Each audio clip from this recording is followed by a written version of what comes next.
Thank you, and it's always a pleasure to be on. Well, I've returned to Donbass a bunch of times, but I'm living up in Moscow. Moscow now, yes. So, but yeah, we travel quite a bit. Yeah, I just had a couple friends. They're former military, so they're a little more stable in these situations than civilians. They did a run down to Zaporozhye, and on their way back, up and down the highway that the Ukrainians are trying to turn into a highway of death, and they're saying that they're hitting. This is the Rostov, Taganrog, Mariupol highway that then branches off, goes on to Kherson, which kind of isn't quite been liberated yet, or Kherson Oblast, and then branches off into Crimea. And the Ukrainians are talking about, they're using drones to hit fuel trucks. Well, really, what they're doing is, and they have hit a few fuel trucks, military ones, but the majority of what they're hitting is civilian trucking, killing civilians. But what they've started doing is using drones to drop mines in the middle of the night and leave. And as they were coming back, a civilian car ahead of them drove over one of those mines and blew up. So this is the situation. It's basically it's just more terror bombing, dropping mines all over the roads, and the vast majority of traffic is civilian traffic. So they're out to kill more civilians. Nothing new. Yeah, I wanted to get to that later on as well, the front lines, because it's different developments on different parts of the fronts. But yeah, I wanted to first ask though about how you see Russia going up this escalation ladder now, because when I woke up this morning, we saw again another massive strike on Kiev, and in the past we knew that well, there was limited strikes at least on Kiev, and you had to Western leaders being essentially free to, catch their train in and out as they pleased.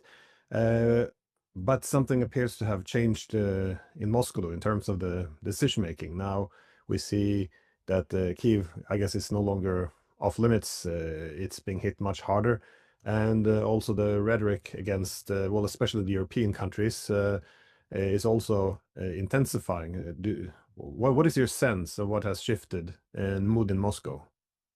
Well, if the mood in Moscow, I guess better to say the mood in the Kremlin, because the mood in Moscow is Kiev should be a crater, Estonia should be a crater, and maybe a few European cities, well, non-Russian, non-Ukrainian European cities should be a crater. The mood in Moscow is extremely militant, with the vast majority, and the vast majority of Russia. As I was saying, the civilians being killed. This is nothing new. The Ukrainians are murdering between 5 to 10 civilians every single day.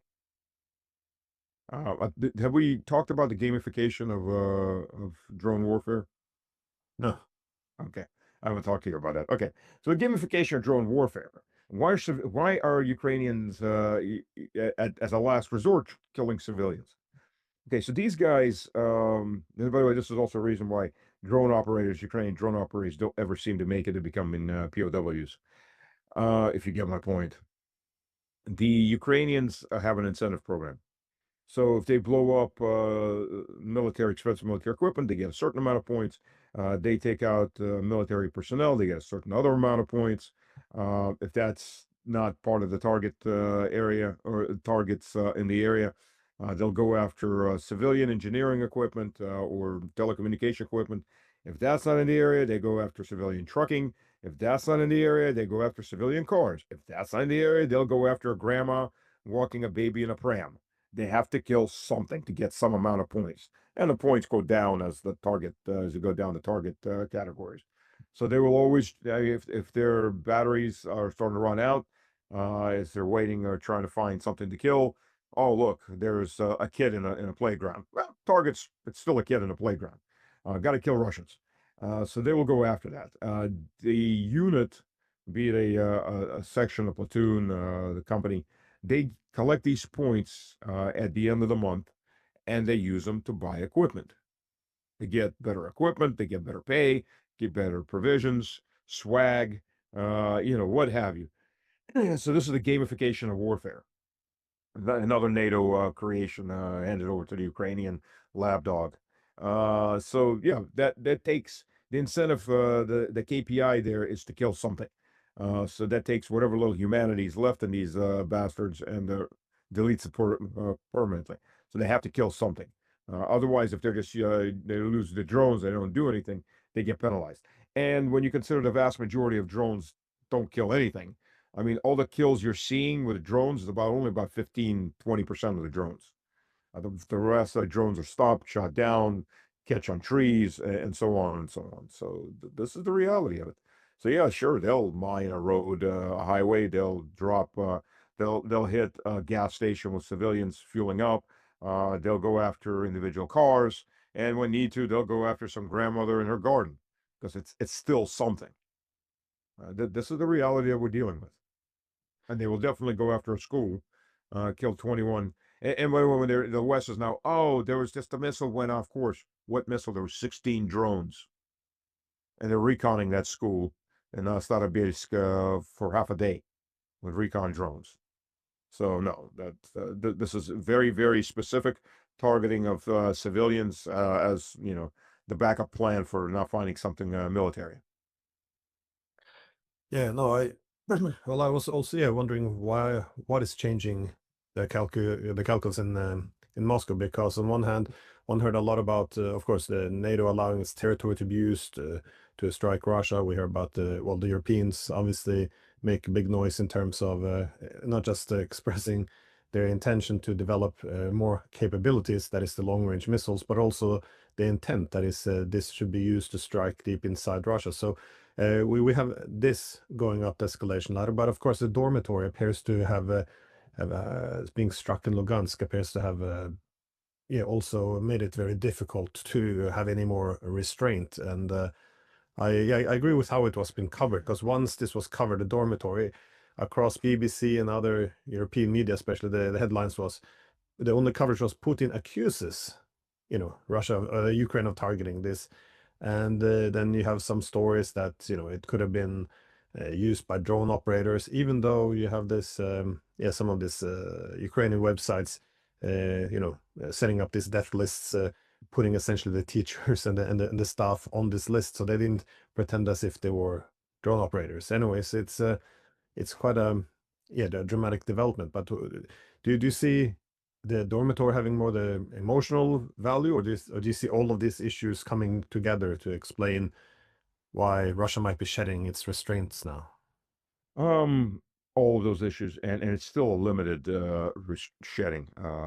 In my opinion, unfortunately, it's a very limited shedding. I don't quite go into the let's use nukes portion, but I think we have the conventional means to get the message across, and not through hitting Ukraine. The problem is, first of all, by the way, that murder, death, kill list, the Militvorets, you know where it's registered at? You know where its servers are at? Yeah, next to the Pentagon. CIA. CIA, Yeah. sorry, Maryland. Langley, Virginia.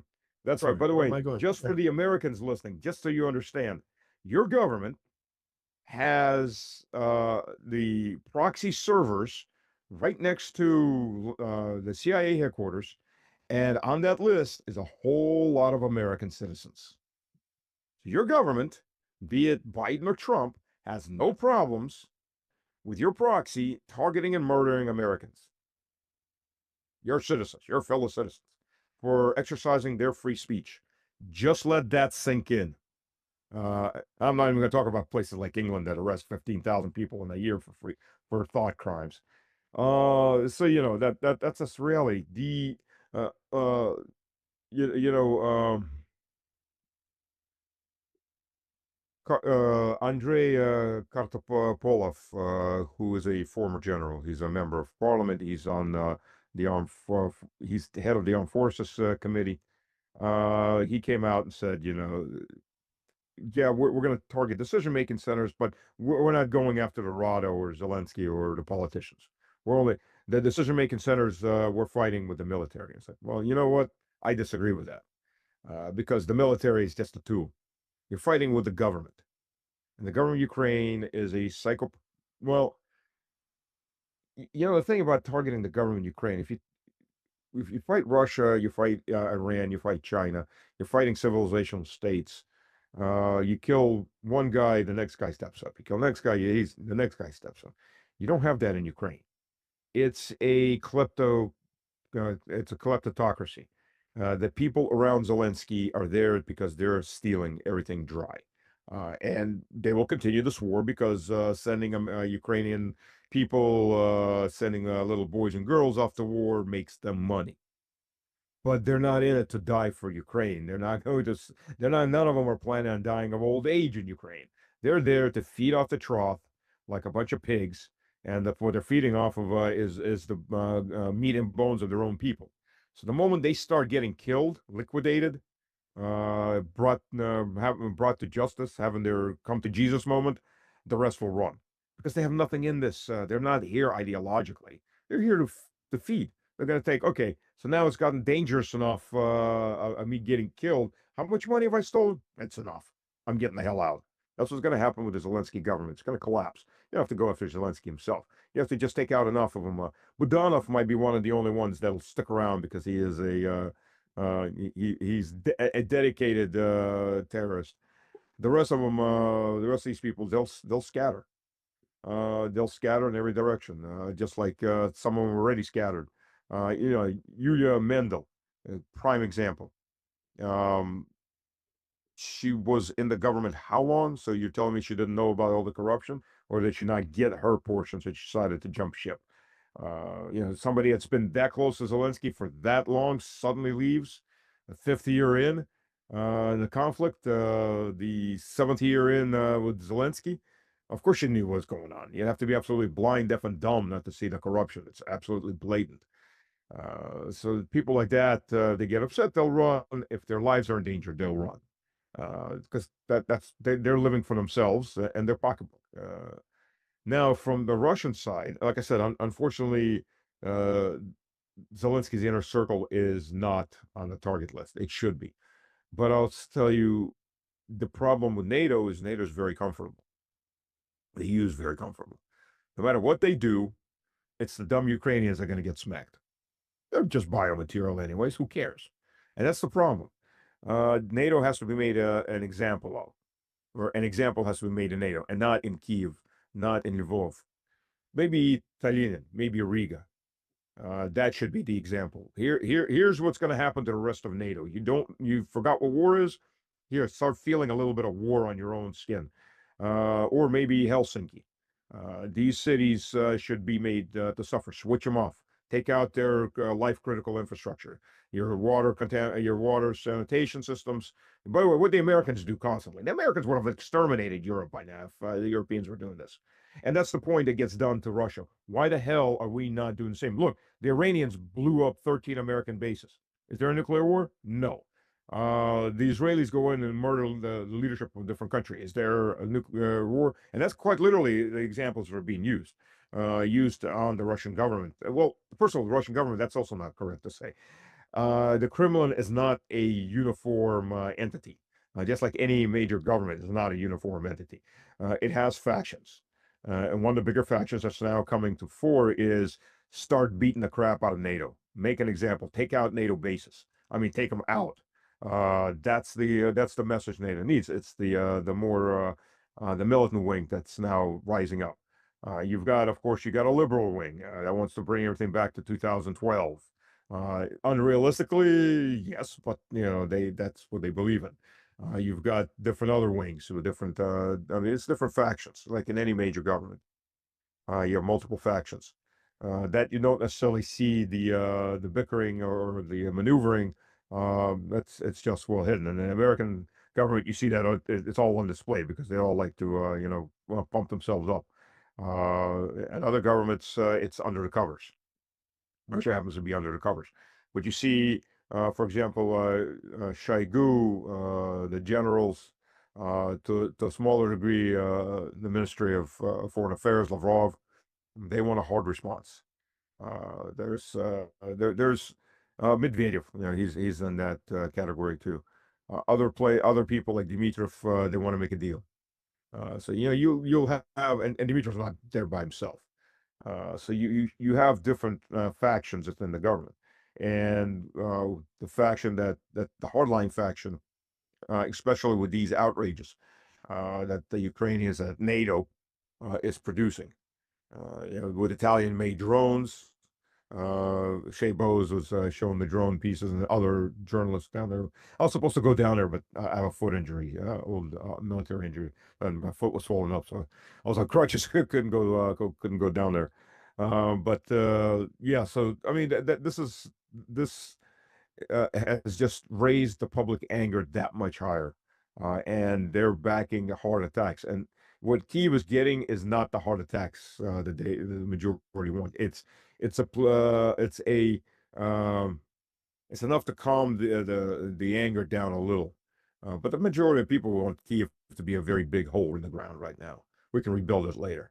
That's the attitude now. The Ukrainians have done something that only the Germans were able to do in 41. They taught Russians how to hate again, and the hatred is growing exponentially. With all the crimes, with all the crimes against civilians. So, I mean, that's the reality right now. And I think that until NATO countries are hit, take one or two, make an example of it, and make a very direct message. Today it's Riga, tomorrow it's Warsaw, the day after it's Paris or London. We don't have to blow up the civilians. Nobody needs to do it with nuclear weapons. The Russian technology is unstoppable. It's big enough. It's hard enough that you can switch the city off, destroy the internal communications.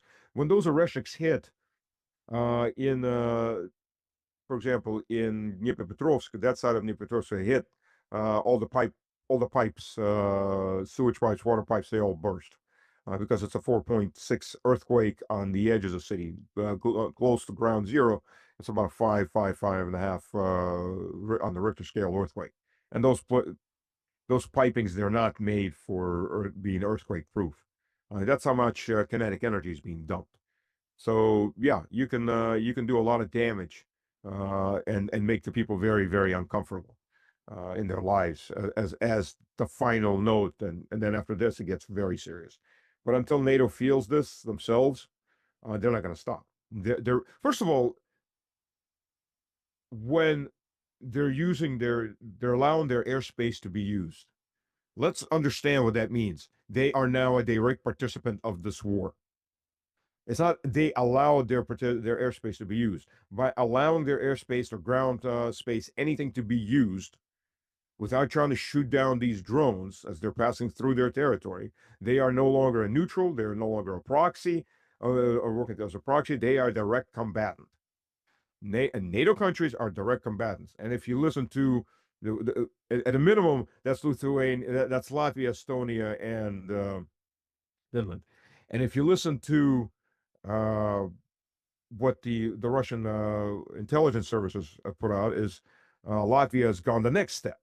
It's it's a process of allowing 5 of its bases to be used as launching platforms for Ukrainian drones.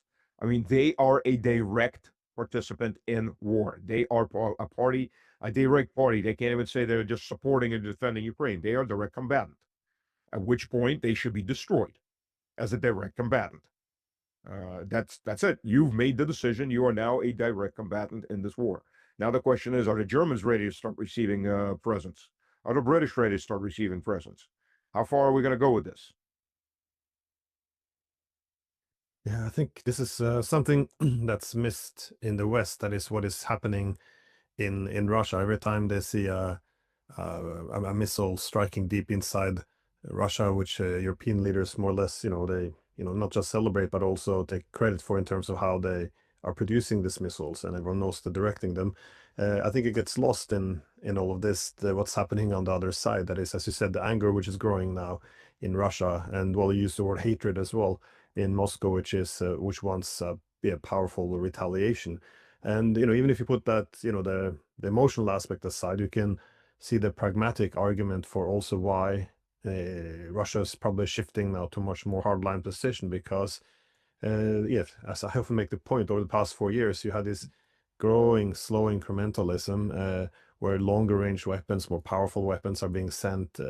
In the beginning, it was controversial. I remember Berbok said, "Oh, this is, we're in war with Russia. This was a controversial thing." Now they're all saying it essentially. So, so the language has shifted. The direct involvement has become more obvious, and at every step, the Russians kind of had this dilemma. Do you either retaliate but then risk a wider war with NATO, or look the other way but then essentially sending the signal that that they won't retaliate, which would then embolden the other side.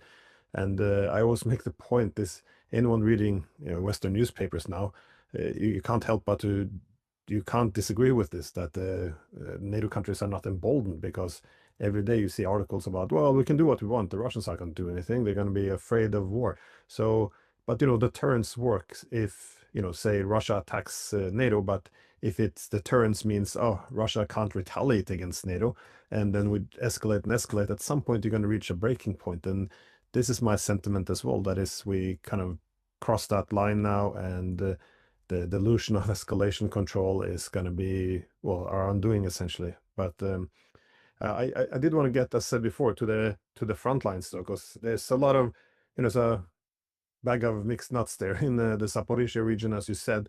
Well, the Ukrainians have taken territories, especially along the Dnieper, while also, of course, targeting the roads leading towards Kherson. But while Konstantinovka, we see that the city appears to be falling. Again, I don't want to put a timeline. It can be from days to possibly hold on for a few weeks, while the Russians are also opening up a much wider front line across Kharkov and Sumy, where a lot of different front lines appear to be merging as they're expanding as well. How do you see how do you interpret the wider developments here? Because a lot of things appear to be changing. That is not just the escalation of the missile and drone strikes, but also the front lines appear to be going through some changes as well. I'll start from Zaporozhye and work my way in the semicircle. Western Zaporozhye, the Ukrainians have thrown in everything in the kitchen sink, and they have rolled the Russian forces back to a degree. They've done it. This is their third counteroffensive in the Zaporozhye region since February. The problem with the Ukrainians, with the two previous ones, one was an attempted counteroffensive near Gulyai Polya, which was stopped almost instantly and crushed and rolled back. Well, there wasn't even much to roll back because they hadn't made any progress. The other one was northeast, or mostly east of